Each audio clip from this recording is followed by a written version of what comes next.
I think I learned exactly how the fall of man occurred in the Garden of Eden. Adam and Eve were in the Garden of Eden, and Adam said one day, wow, Eve, here we are, at one with nature, at one with God. We'll never age, we'll never die. And all our dreams come true the instant that we have them. And Eve said, yeah, it's just not enough, is it?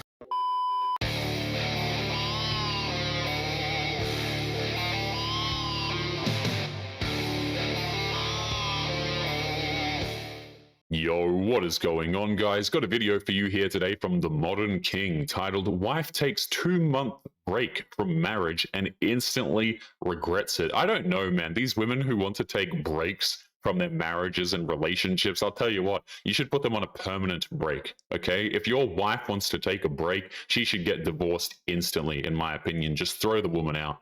Now, today's video was suggested to me by Locke the Bounty Hunter. I'm going to leave both of their channels linked in the pinned comments, so make sure you go and subscribe to these guys. Don't forget to leave your own comments, and let's jump right into the video. Am I the asshole for falling out of love with my wife after she took a 7-week vacation? Oh. I, 32 male, have been married to my wife, 30 female, for 4 years, and we've been together for 8. She's a stay-at-home mom.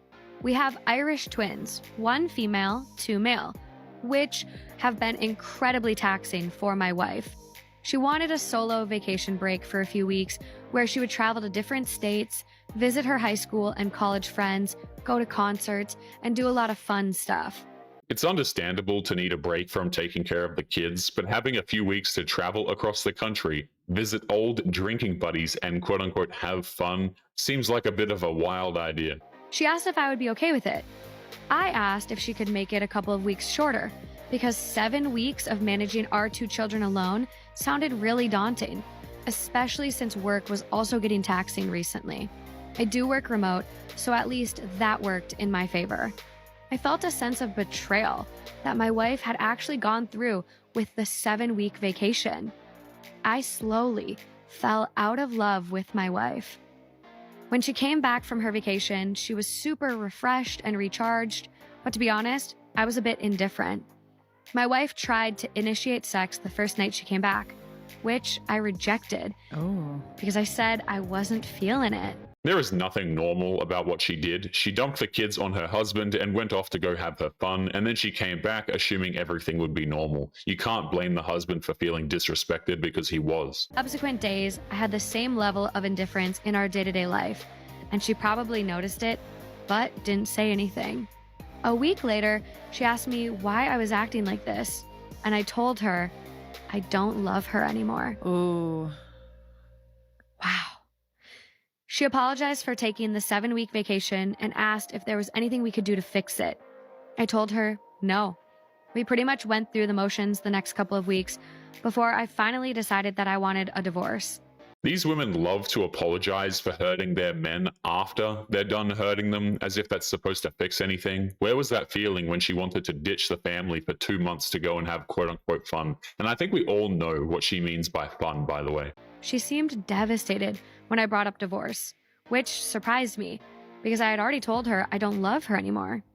She asked if we could do couples therapy or marriage counseling first before I started looking for a divorce lawyer, and I told her I needed some time to think about it.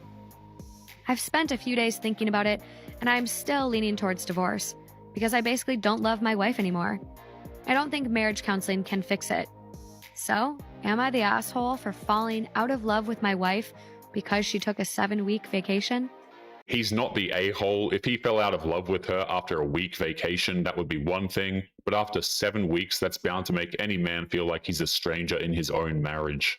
I don't think so. I mean, you feel however you feel, right? Like, I think that it wasn't just about the vacation. It was also about like her needing that much time away from him and away from their kids and away from their life. Like 7 weeks is a lot. That is that is crazy, dude. What is that? Just under 2 months? It's basically 2 months.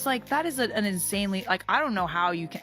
I've been on vacation, like work trip for like 6 days now. I can't wait to get home to my boyfriend. Like, I cannot wait. If she needs 7 weeks away from her husband and children, then she's already made it clear how high of a priority they are to her. And it really does make one wonder what she got up to in those 7 weeks. And what we're wondering probably isn't all that good. So I've been made aware that the last couple of weeks that the male have hated my video that I was talking about my breakup, and I was saying I broke up with my boyfriend, but he was a good guy, treated me well, but he was not my husband, so we broke up. And Eve said, yeah, it's just not enough, is it? They had a problem with that because basically what they're saying is good enough should be good enough. But let me tell you one thing, good enough was never good enough for me. That's the problem with women like this. Nothing is ever good enough. Even if the man is the breadwinner, he cooks, he cleans, he does the little things, you know, he communicates, he does all of the nonsense that is requested of him. It still won't be good enough for them.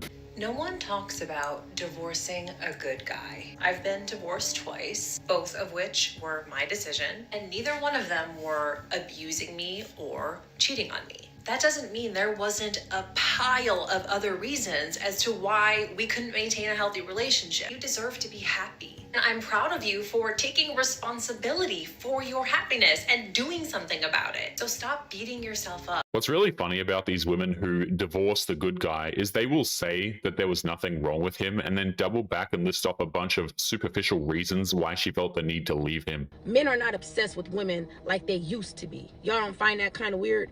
And to be honest, no, I don't find that kind of weird, because what exactly is there for men to be obsessed with in today's world? Women have left no room for imagination, none whatsoever. It's like your sense of entitlement is out of control. Your expectations are unrealistic. Y'all walk around showing your bodies half dressed, half exposed 24/7, out smoking, drinking, partying 24/7, on the scene 24/7. It's bad enough that modern women are complaining that men aren't obsessed with them when being obsessed with someone is not a good thing. It's unhealthy and it doesn't solve anything. A lot of y'all are not even coming with nothing to the table because you're too busy with your hand out trying to see what man got the next bag so he can sponsor your lifestyle to make you look like you're living a lifestyle to post on the internet. It's like a lot of y'all don't have common sense. A lot of y'all don't know how to hold a conversation. A lot of y'all don't have no originality about yourselves. Everybody is getting the same body. Everybody is getting the same hairstyle. Everybody looks the exact same. And it's like y'all get that confused. Oh, well, men like that. No, men will that. But men are not wiping that and they're not cuffing that.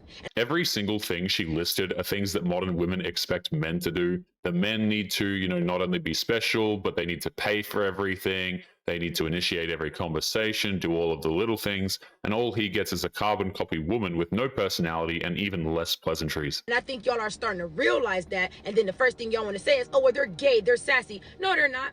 They're just tired of what you guys are presenting. And if y'all are here to give them free looks and free everything they ain't got to work for, why would they? But they're never going to take you serious. So it seems to me like a lot of y'all are now starting to realize that you're either losing value or have lost value from chasing attention.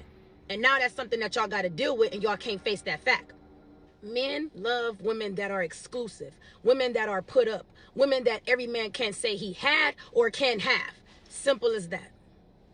It's crazy to watch these women make every single wrong decision. They make poor choices and then they blame the good men for not wanting them after they've damaged themselves beyond repair. It's not only absurd, but it was also completely avoidable, which is just downright hilarious. So I'm thinking about going to Miami. Okay. I'm gonna go to Miami For what reason? just to go to Miami. If you're gonna break up with me, just break up with me. I thought my relationship was cool. My girl decided to go on like a little trip with the girls, and I was cool with that. Till she chose Miami. Now she's on a yacht. $3 in the loan. And she hasn't responded for 2 days. I think I'm single. It's sad but true. If a woman is taking a girls' trip to Miami, Vegas, or I mean anywhere like this really, just anywhere in general, taking a girls' trip, then she's pretty much going to act as though she's single on that trip while expecting the boyfriend to stay loyal and oblivious. Where are the men that actually care about emotional connection? Well, the first place that some women should look that are actually asking that question would be the friend zone. You know, that place that a lot of women put men that actually show them kindness, consideration, and understanding. Try looking there first. Like, where are the men that actually want to build something with their person? And the second place that some of these men will be found will be sitting quietly in their homes, enjoying the peace and tranquility that comes with being single. Like, where? These women have no idea how dehumanizing it is for a man to hear a single woman refer to him as my person. It's a huge reason why she's still single, because she can't even recognize a man for being a man. Where are they? One's not going to find them up there.